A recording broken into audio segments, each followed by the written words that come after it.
Ladies and gentlemen.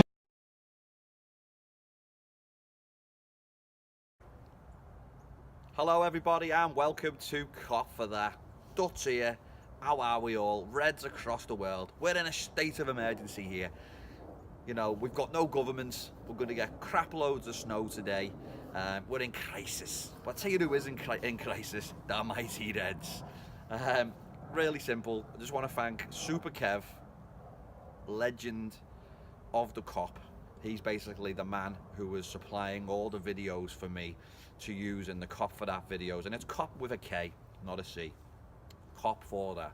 So Kevin Dixon, you're a legend. Any videos that you see from the match in question are from the Super Kev inside the Cop at his seat that I was luckily enough to sit in when myself and my son went back for the Newcastle game over the Christmas period. So I hope you enjoy the "You Never Walk Alone" at the start, and there'll be a little video at the end, give you a little bit more of the atmosphere that was at the match today. So Liverpool played Crystal Palace. Liverpool obviously 4 points top of the league. The Cop looked amazing today. We were paying homage to the late great Paisley. So obviously I've got the Shanks behind me, but Paisley was basically the most successful manager in Liverpool's history, taking over from the legend, the man that started it all, Bill Shankly. So team news. You know, we struggled with our outside right position and our outside right central defenders. So we changed them. We brought in Matip. I mean, let's be honest, Fabinho did an amazing job as an understudy last week, but he's more of a midfielder that flirts with centre-half and right back for Brazil. So we bring Matip in alongside Virgil. We play our right back in James Milner, the man who can play anywhere. And our left back is Robbo, best left back in the world, no problem. Midfield, we play with two holding centre mids in Fabinho and Jordan Henderson. I like that. I'm very happy with that. You know, both great ball with us, both good distribution. Jordan more sideways and backwards. Fabinho more dynamic, diagonal balls. Naby Keita kind of floating in the role behind the front three of Mane, Salah, Bobby Firmino. And Bobby, for me, is on fire right now. Absolutely on fire. He's electric, and it's great. It's great that the front three are combining and playing well. So, first half, by the way, Palace's away kit, is sick. We welcome back the horriblest manager to ever grace the pitches of Anfield. I think, you know, he's kind of like, if you were banged on the head and you woke up and someone told you Roy Hodgson was your manager after being in a coma for 25 years, you wouldn't believe it in a million years. But he was in the job for 3 months, and then the owners got rid of him because he was crap and he didn't know how to play or coach a team that wasn't battling relegation.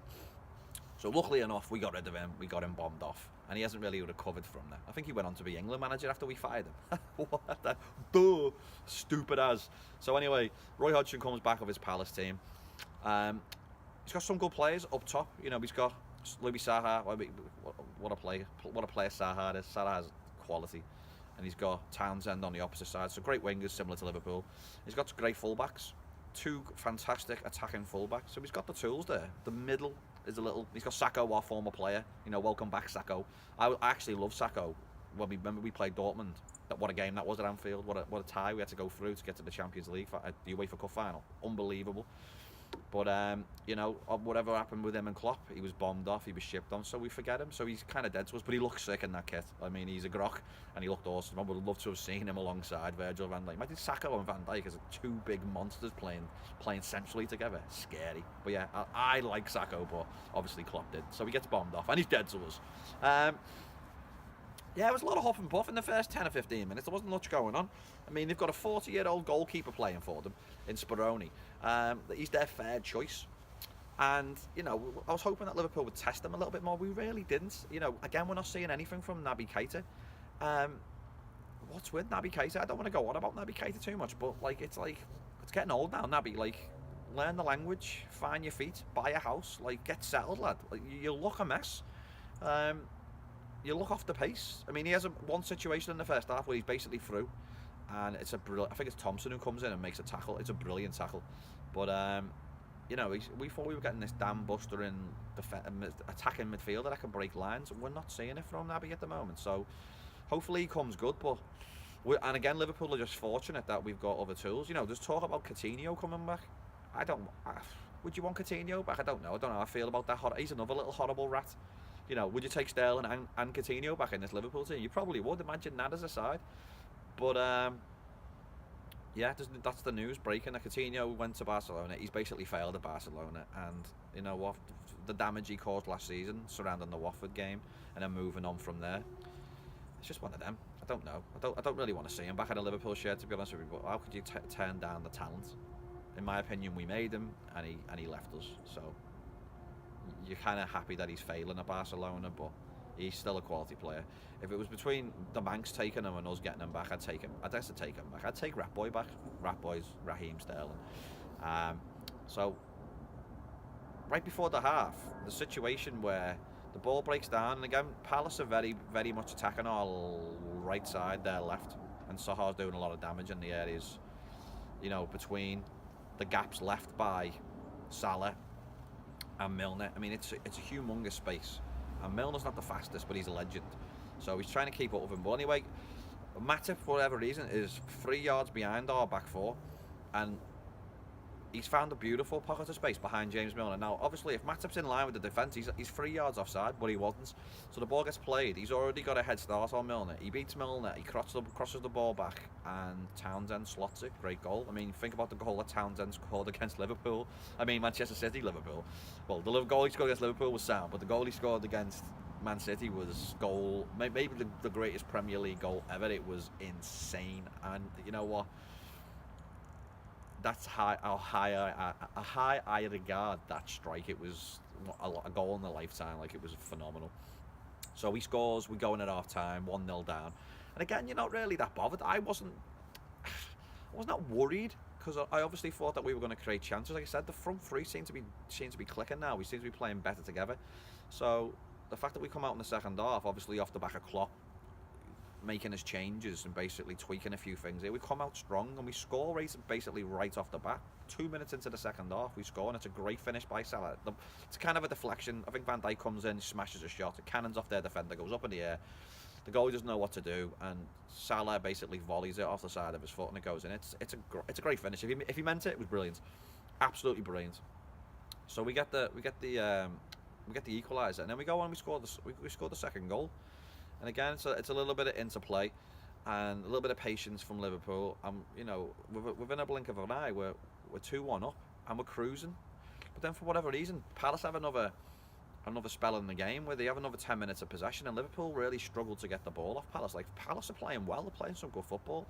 They get the corner, ball comes into the box, and there's a little bit of holding or blocking going on. Jordan Ayew is the Palace attacking player, he's their striker, and he's kind of holding Van Dijk, and he's holding Matip as well. The two of them are kind of locked together, and Thompson just jumps up behind them, gets a free header, and just heads it straight into the goal. I mean, nothing you could really do in that situation.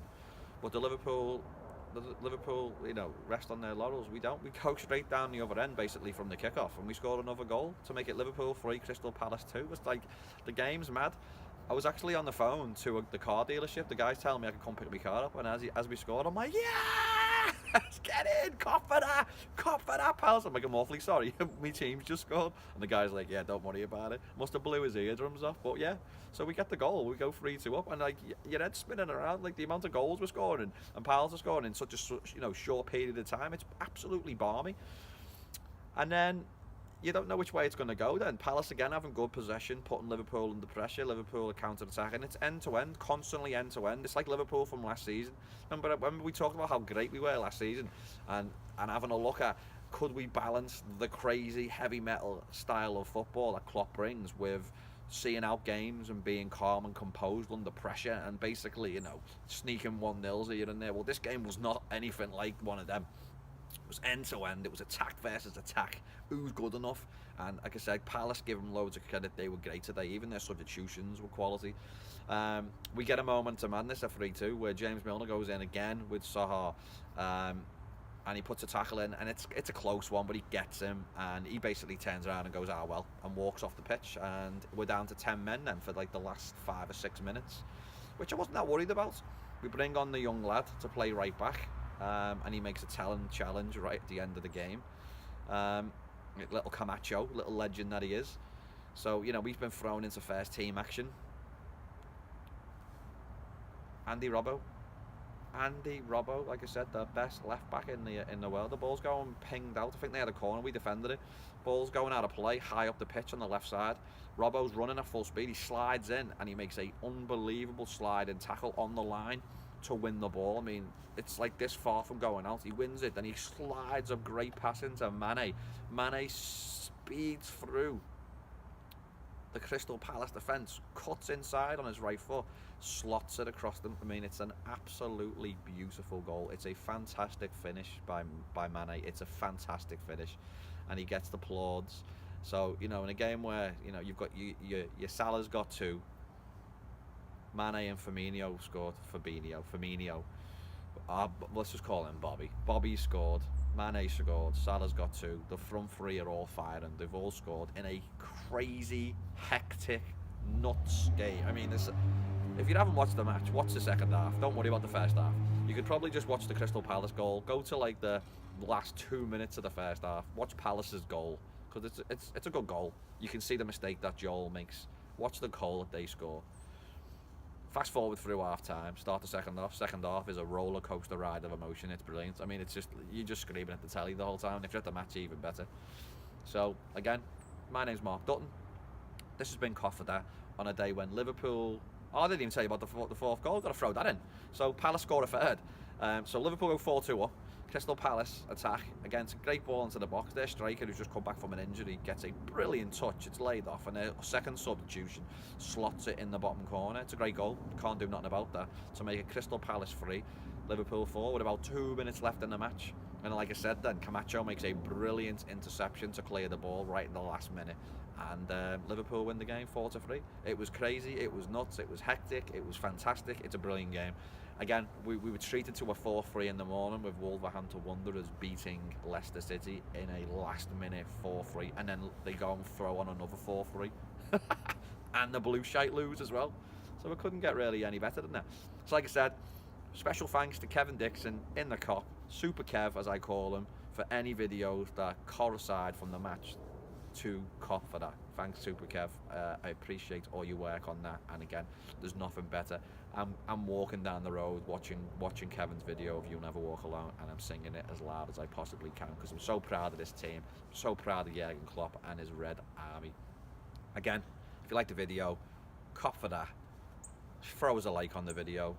7 points now. We are top of the league until Manchester City play, and let's hope they slip up.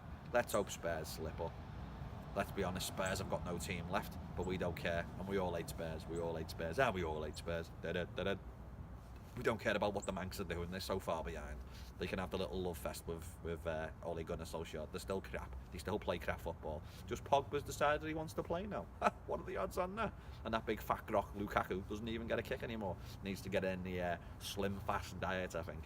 All right, have a wonderful day.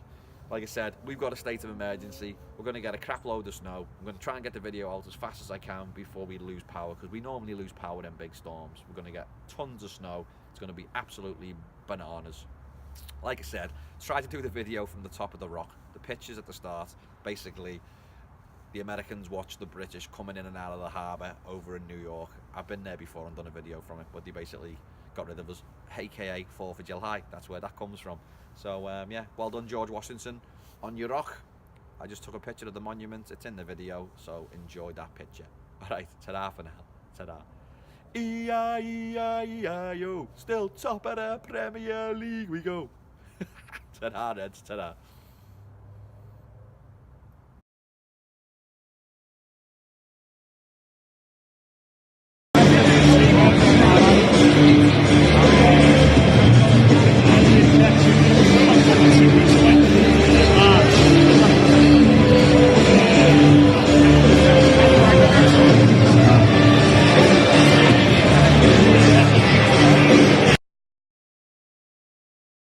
And you'll never walk alone.